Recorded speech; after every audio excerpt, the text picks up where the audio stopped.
Baik, Assalamualaikum warahmatullahi wabarakatuh. Selamat pagi semuanya. Pada kesempatan kali ini, saya Cegi Felicia Fatia akan memandu acara PT Batara, akan mempresentasikan bagaimana kinerja kami selama 1 bulan ini.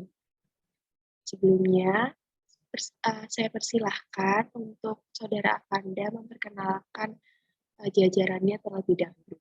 Terima kasih, Saudari Jagaiva. Perkenalkan, nama saya Avanda Bagusya Putra. Saya di sini sebagai CEO dari perusahaan PT Batara dan ada beberapa jajaran rekan-rekan kerja saya, yaitu yang pertama ada Cagiva Alessia Fatiha, Elia Isa Afkarina, Miftahul Fudin Cahyaning Trias, Hairul Umam, Muhammad Ofir Oktavian, Iftian Nur Aziza, dan yang terakhir Marcelino Andreas Tambunan. Terima kasih kepada Saudara Avanda. Slide yang pertama akan dijelaskan oleh Saudara Avanda. Terima kasih, Saudari Cagiva. Di sini saya akan menjelaskan profil perusahaan PT Batara. Jadi PT Batara itu didirikan pada tanggal 1 April 2022 oleh saya sendiri. Dan PT Batara ini adalah perusahaan pendidikan berbasis teknologi. Jadi kami memiliki produk yaitu aplikasi Batara dan website pembelajaran bahasa daerah. Jadi kami memfokuskan pembelajaran bahasa daerah pada produk kami. Jadi pada aplikasi Batara kami menyediakan layanan akses pembelajaran dalam bentuk video, kumpulan soal-soal dan konten-konten belajar bahasa daerah di Indonesia. Jadi kami berharap dengan layanan seperti itu dapat memudahkan pengguna untuk mengakses aplikasi kami. Latar belakang didirikannya PT ini, kami melihat karena kurangnya edukasi masyarakat tentang pembelajaran bahasa daerah. Diawali dengan adanya diskusi pada suatu forum yang anggotanya berasal dari berbagai daerah dan berbeda-beda bahasa daerahnya. Dan juga kami melihat bagaimana seorang pelancong asing datang ke suatu daerah di Indonesia dan tidak memahami bahasa daerah di daerah tersebut. Jadi kami berharap dengan adanya PT ini dapat memudahkan pelancong asing atau masyarakat Indonesia dapat mudah dalam belajar ataupun memahami bahasa daerah di Indonesia. Tujuan dari PT ini, kami ingin sekali membantu masyarakat lokal ataupun mancanegara dalam mempelajari bahasa daerah di Indonesia dan ikut serta dalam mengenalkan bahasa-bahasa daerah serta ikut melestarikan kebudayaan di Indonesia. Manfaatnya, kami berharap PT ini dapat mengedukasi masyarakat secara luas dengan akses yang mudah dan juga menambah serta memperluas lapangan kerja di Indonesia. Posisi perusahaan di tengah persaingan PT Batara cukup stabil dan dalam bersaing di pasar lokal karena kami memiliki kurang lebih 1 juta pengguna di produk kami, aplikasi kami, dan 500.000 dengan akun premium. Hal ini menggambarkan bagaimana perusahaan dapat berjalan dengan baik di tengah persaingan perusahaan-perusahaan lain. Jadi kami bisa dikatakan adalah seorang market challenger, jadi penantang pasar, karena memberikan terobosan-terobosan baru dalam dunia edukasi elektronik. Selanjutnya saya serahkan kepada Saudari Elia. Terima kasih. Di sini saya akan menjelaskan tentang lingkungan internal perusahaan dari PT Batara. Yang pertama ada pekerja. Pada PT Batara ini memiliki 75 tenaga kerja yang sesuai dengan kemampuan di bidang masing-masing. Nah, selanjutnya ada Dewan Komisaris. Dewan Komisaris merupakan beberapa orang yang bertugas untuk mengawasi jalannya sebuah perusahaan. Dewan Komisaris dari PT Batara ini adalah Miftahul Fudin Cahyaning Trias dan juga Marcel Tambunan. Yang selanjutnya ada pemegang saham. Pemegang saham adalah orang yang mempunyai sejumlah saham pada perusahaan yang nantinya akan ikut andil dalam pengambilan keputusan, dan pada PT Batara pemegang saham ada pada Avanda Bagus. Yang selanjutnya ada fasilitas. Fasilitas yang dimiliki PT Batara diantaranya kantin, toilet, lift, perpustakaan, dan juga tangga darurat serta smoking area. Yang selanjutnya ada budaya organisasi. Budaya organisasi dari PT Batara ini yaitu mengadakan acara makan setiap bulannya untuk mempererat tali persaudaraan antar karyawan, dan selain itu juga mengadakan acara keluar kota setiap cuti bersama. Dan selanjutnya akan dijelaskan oleh Khairul Umam. Terima kasih, Saudari Elia. Di sini saya akan menjelaskan tentang makro. Yang pertama yaitu pesaing. Pesaing sendiri dalam PT Batara yaitu adalah aplikasi Jakap. Seperti yang kita tahu ya, aplikasi Jakap sama saja halnya seperti yang kita dirikan seperti PT Batara sendiri, di mana bergerak pada bidang bahasa. Yang selanjutnya yaitu keuangan. Keuangan sendiri PT Batara melakukan peminjaman kepada pihak bank atau dengan cara kredit. Sebagaimana modal yang kita dapatkan dari PT Batara sendiri yaitu dari hasil meminjam itu tadi. Yang terakhir yaitu instansi pemerintahan. Instansi pemerintahan pada PT Batara yaitu telah diakui oleh berbagai pihak yang berwajib dan telah memiliki sertifikat resmi yang sesuai dengan pasal yang berlaku pada pasal 1 angka 4 PP 71/19. Selanjutnya saya serahkan kepada Saudara Aufi. Baik, terima kasih Saudara Khairul Umam. Selanjutnya saya akan menjelaskan lingkungan eksternal mikro. Yang pertama, perkembangan teknologi. Dalam perkembangannya teknologi zaman sekarang banyak sekali berbagai macam cara pembelajaran bahasa secara praktis dan simpel. Salah satunya yang ada di PT Batara dengan berbagai usaha dan dengan berbagai cara memberikan pelayanan pembelajaran yang sesuai pada zaman sekarang yang bisa dikatakan serba era modern. PT Batara juga bisa melakukan pembelajaran secara mudah dan singkat dengan adanya website yang ada. Selanjutnya akan dijelaskan oleh Saudara Avanda Bagus. Ya, terima kasih. Rekan saya akan menjelaskan tentang pengaruh lingkungan internal dan eksternal. Yang pertama internal terlebih dahulu. Internal PT Batara dalam citra masyarakat kami dirasa cukup baik dengan rating 4,5 dari 5. Untuk aplikasi Batara sendiri menjadi tolak ukur kami dalam penilaian masyarakat serta sejauh ini dari mulai fasilitas, budaya perusahaan, dan struktur hingga kinerja karyawan masih stabil dan layak dipertahankan. Jadi kami dalam hal ini mengutamakan kenyamanan dan tanggung jawab dalam bekerja sehingga ketika ada suatu permasalahan dalam perusahaan kami dapat menyelesaikan dengan dapat menyelesaikan dengan kekeluargaan dan keprofesionalitasan. Dalam hal fasilitas, kami menyediakan apa yang karyawan inginkan, sehingga ketika karyawan bekerja di perusahaan kami akan merasa senang dan nyaman. Dan juga di perusahaan kami menerapkan kedisiplinan, tanggung jawab, dan kekeluargaan dengan tetap sesuai norma perusahaan. Pengaruh lingkungan eksternal bagi perusahaan kami. Jadi di masa pandemi ini PT Batara mengalami perkembangan yang pesat karena para penggunanya lebih banyak menggunakan teknologi dan lebih sering di rumah, dari mulai work from home atau sekolah daring atau dalam keadaan lainnya. Jadi pengaruh pandemi, teknologi serta pemerintah yang menganjurkan di rumah saja memberikan pengaruh yang sangat baik untuk perusahaan kami. Dan dengan seringnya digunakan sosial media atau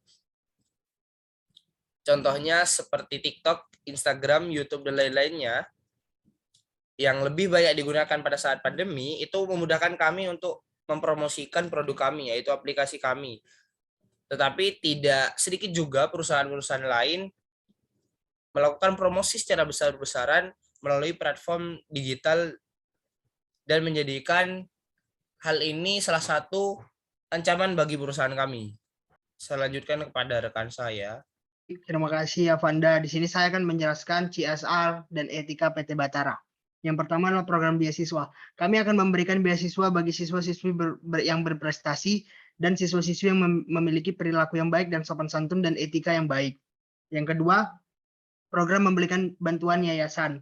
Program memberikan bantuan yayasan, kami akan memberikan bantuan berupa uang, peralatan kepada yayasan-yayasan tempat pembelajaran bahasa daerah. Dan yang ketiga, program melestarikan lingkungan hidup. Kami juga akan melakukan penanam pohon di seluruh wilayah Indonesia, dan kami akan terjun langsung untuk meninjau dan membersihkan selokan dan sungai-sungai yang masih banyak sampahnya. Dan yang terakhir, program melestarikan kebudayaan daerah. Di sini kami akan membuat pentas seni untuk menunjukkan tari, bahasa, lagu daerah, rumah adat, senjata-senjata, pakaian, dan pertunjukan membatik dan menenun ulos, dan kain-kain daerah lainnya.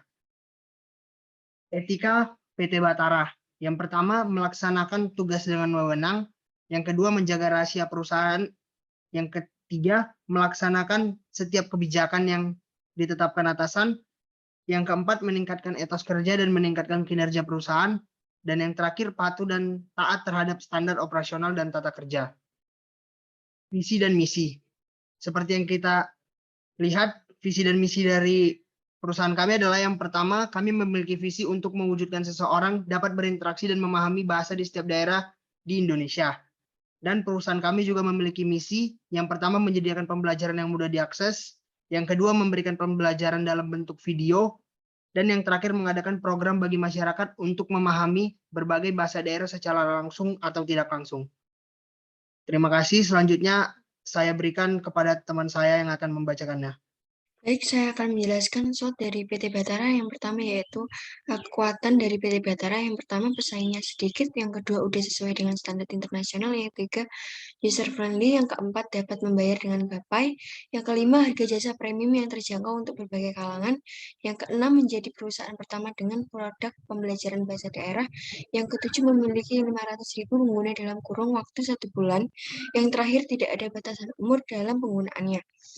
Yang kedua yaitu kita akan membahas kekurangan dari PT Batara. Yang pertama, dibutuhkannya internet untuk mengakses aplikasi. Yang kedua, perusahaan yang masih baru. Yang ketiga, produk yang masih umum di pasar. Yang terakhir, ketidakstabilan produk dalam penggunaannya karena produk yang baru. Yang ketiga yaitu peluang. Yang pertama, memberikan inovasi terhadap produk dengan menambah akses offline. Yang kedua, memperluas promosi dengan memberikan diskon dan bonus bagi pengguna baru atau lama. Yang ketiga, merekrut tutor yang memiliki kualitas dan sudah disertifikasi. Yang keempat, menetapkan standar kualitas pembelajaran dengan mempertimbangkan dari berbagai aspek.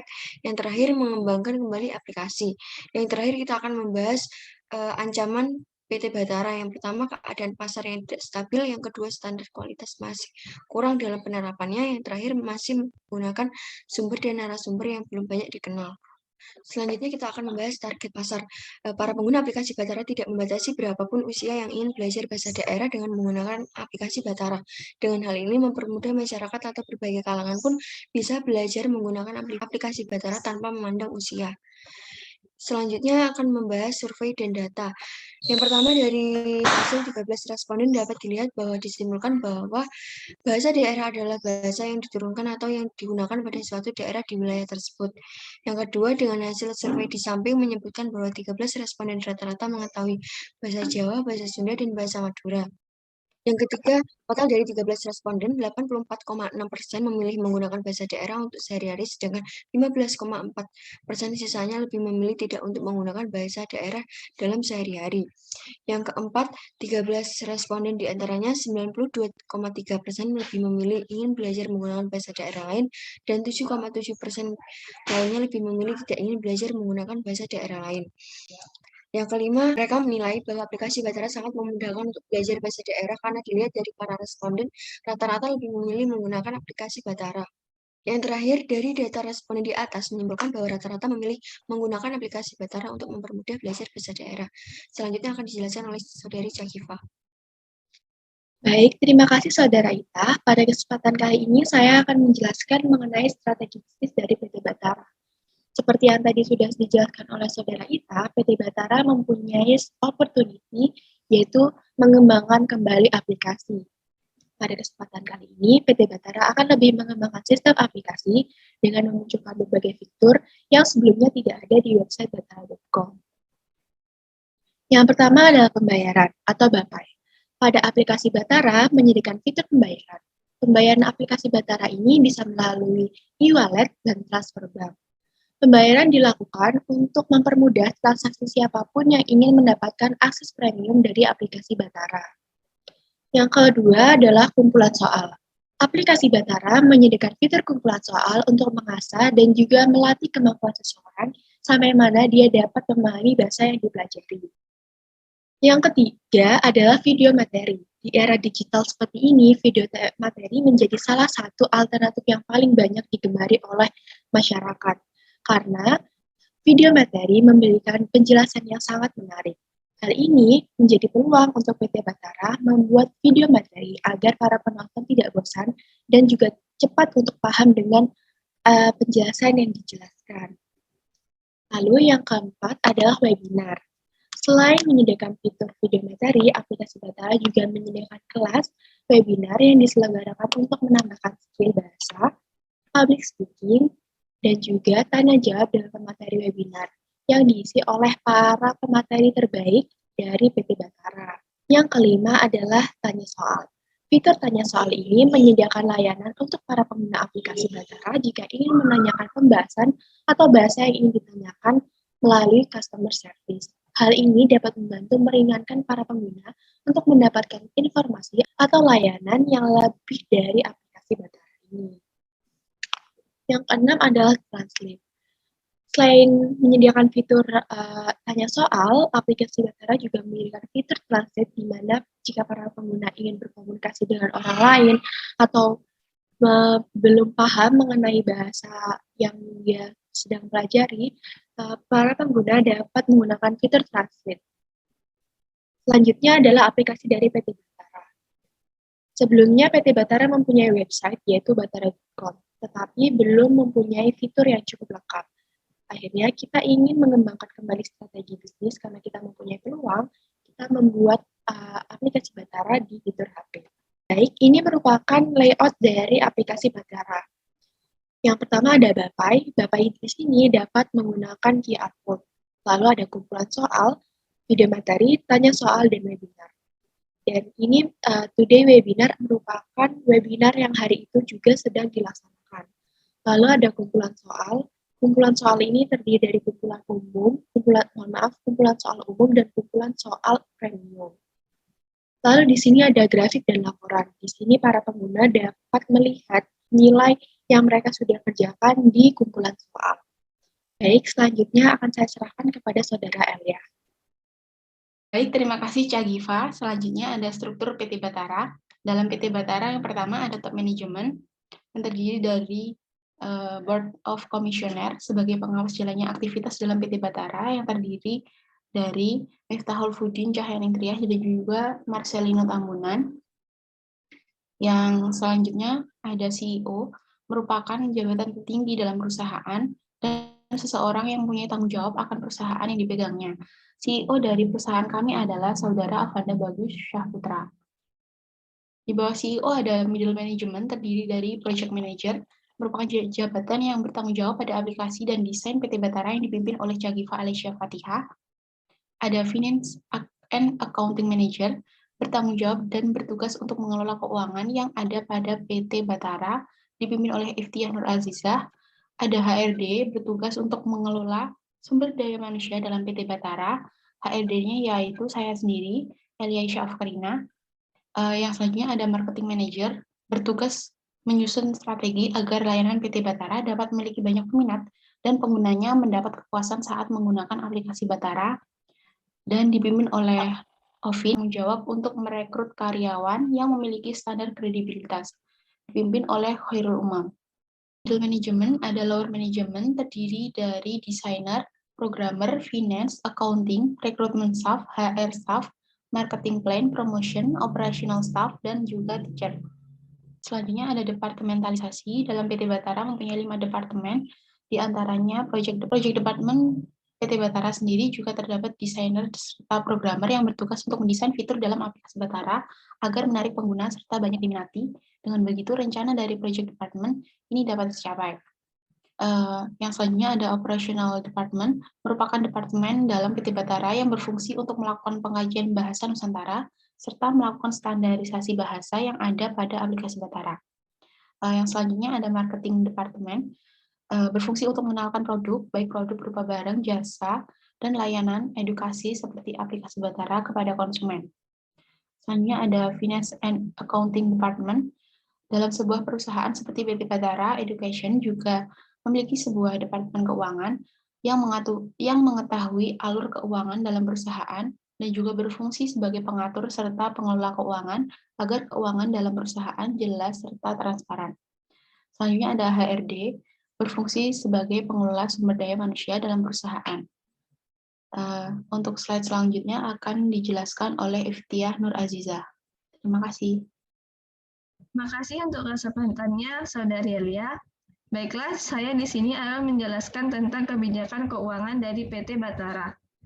Modal awalnya 20 juta, gaji dari HRD dan sesuai persetujuan atasan dan bagian keuangan adalah Direktur 20 juta, Dewan Komisaris 15 juta, Manajer Keuangan 10 juta 500, Manajer IT 11 juta 500, Manajer Pemasaran 12 juta, Manajer Bahasa 11 juta 500, Manajer HRD 10 juta, Desainer 5 juta 500 per orang, Programmer 5 juta 500 per orang, gaji karyawan keuangan 5 juta 500 per orang, gaji karyawan pengajar 6 juta 500 per orang, gaji karyawan keuangan 5 juta 500 per orang. Sekian dari saya, akan saya kembalikan kepada moderator. Sekian dari PT Batara, saya Syagifah Al-Syafatiha, pamit undur diri. Apabila ada yang salah, mohon dimaafkan. Terima kasih. Wassalamualaikum warahmatullahi wabarakatuh.